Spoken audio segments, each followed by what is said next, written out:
Welcome to footballgameplan.com, where football makes sense. That's the Zarda playbook, Emery Hunt, and I'm Tyler Merkovich.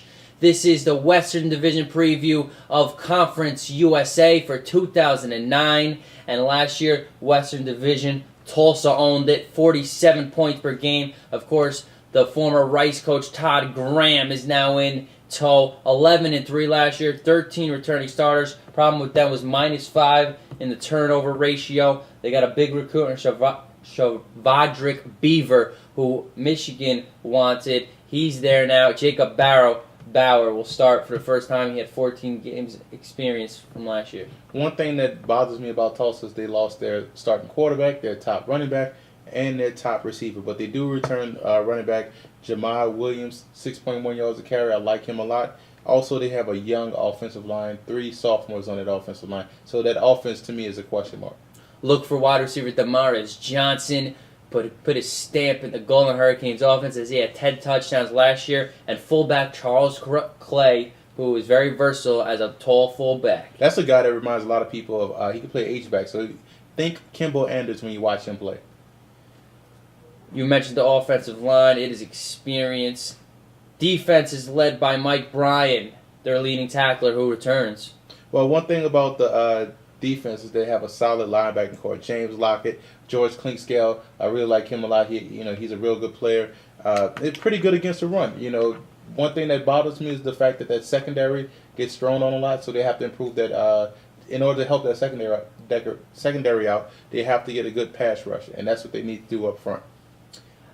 Out of conference, they draw at New Mexico and at Oklahoma, and they host Boise State. In conference, they get Houston and ECU at home, and they're at UTEP and at Central Florida. One thing that helps them out with that schedule, they're on the road early and they're home late, so that can be conducive to them making a run. The Houston Cougars, in Kevin Sumlin's first year as head coach, went 8-5, 12 returning starters. Of course, Kevin Sumlin was former offensive coordinator with Larry Fedora at Oklahoma State. Now they're both in CUSA running explosive offenses. Offensive Player of the Year, Case Keenum, you got to know him. 5,000 plus yards, an amazing ratio of 44 touchdowns to 11 interceptions. He was Conference USA Player of the Year on offense. 67% completion percentage. That is awesome when you throw the ball a lot. That is impressive. That dude is a real good player. I like him a lot. Conference USA Player of the Year, like you said. He has one weapon back in Tyron Carrier, 5'8", 162 with blazing speed. But the biggest addition that they bring back is sophomore running back Bryce Bell, 1,200 yards rushing. You look at 13 touchdowns. He is impressive as a running back. He's quick, and he can make people miss. Freshman Rookie of the Year last year was Bryce Bell. For Tyrone Carrier, 1,026 yards, 9 touchdowns. Offensive line, they have versatile Chris Thompson, who was redshirt freshman last year, started 7 games at left guard, 4 at right tackle, but they lose Sebastian Vollmer to the draft. Their offensive line is smallish, but they're agile and quick, which you'll need if you're running a spread offense. So they're perfect for what they do, but on paper and on the surface, they look smallish, but they're real agile, and they play angles well, and they can pass block. They bring in JUCO offensive lineman Roy Watts. Linebacking is led by Marcus McGraw, 103 tackles. He led last year, and JUCO transfer free safety Jackie Candy is going to get the start right away. I have some serious questions about Houston's ability to stop the run. That's one thing teams did on them last year, was just pounded up the middle on them. If they can stop the run, on the back end, they do have, the standout Marcus McGraw, linebacker. I like him a lot. They also have the cornerback Brandon Brinkley, 15 pass breakups, and he also had 4 interceptions. At a conference, they're at Oklahoma State. They play Texas Tech at home, and they're at Mississippi State. Well, you look at a 3-game stretch. They have at Oklahoma State. They play Texas Tech at home. Then they go to UTEP. That's a tough 3-game block. And if they can make it through that murderer's row, Houston can surprise some teams in Conference USA. They actually can make a run at the top of the division. Speaking of the Miners of UTEP, they're led by an underrated quarterback, tall guy, poor man's Josh Freeman. I know it reminds me of him. I love this guy. 3,000 plus yards last year. Amazing 59% completion rating with 33 touchdowns, 9 interceptions. That's Trevor Vitito.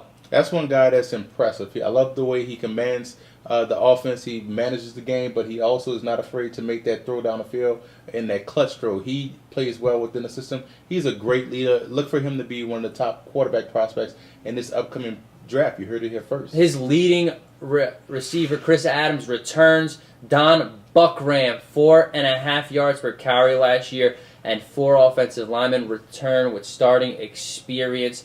Defensive side of the ball, you gotta start with this name. 2 of these guys with these names are in the NFL: Antonio Cromartie and Dominique Rodgers-Cromartie. Now it's Damone Cromartie-Smith. He leads their secondary, that 3-3-5 defensive system they run. Well, it was shootout city in El Paso last year.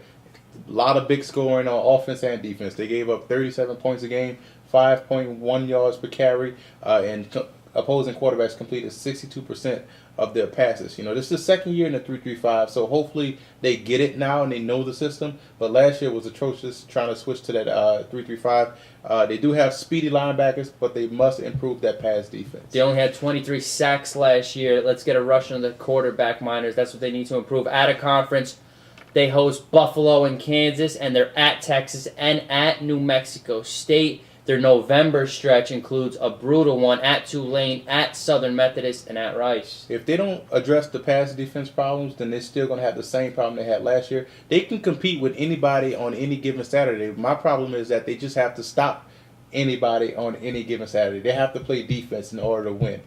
Dave Bailiff, coach of Rice, led him to a great year last year, 10-3, 13 returning starters. They blew out Western Michigan in the Texas Bowl 38-14, but they lose the big trio: Chase Clement, the quarterback; Jarrett Dillard, the brilliant wide receiver; and the big physical tight end, Jarrett Casey. And they also lose their leading rusher. Nick Fanuzzi takes over for Clement at the helm. One thing that you're not going to see the same Rice team you saw last year, beat the stuffing out of Western Michigan in the bowl. They're going to take a huge step back. But I do like wide receiver Torrin Dixon, 6'2", 212, 600 yards receiving last season. He's going to be the number one threat this year. The problem is they have a young offensive line, so you don't know if they're going to pass block like they did last year, and you don't know if the quarterback is the same as Chase Clement. That's tough to replace a leader like that. Only one returning offensive lineman with starting experience. It's a big change for the Owls on offense. Defense is led by redshirt freshman Travis Bradshaw and free safety Andrew Sendejo, who had 3 interceptions. Well, one thing about the defense, it was a liability last year. They gave up 33 points a game, 5.2 yards per carry. That has to improve. But they do return 9 starters. The problem with that is it the same 9 starters from last year, or is it going to be a renewed sense of optimism and, we're going to step up this year and play good defense? That's one thing. Keep an eye on linebacker Travis Bradshaw. I like him a lot. Really good player. They can generate a pass rush, though. I know that. They can get after the quarterback. Problem is, they can't stop anybody. Rice is going to be a big change from last year without their studs on offense. At Texas Tech, at Oklahoma State, and they host Vanderbilt and Navy at home. It's a rebuilding year down in Houston, and look for these guys to take 2 steps back, and next year maybe take 2 steps forward.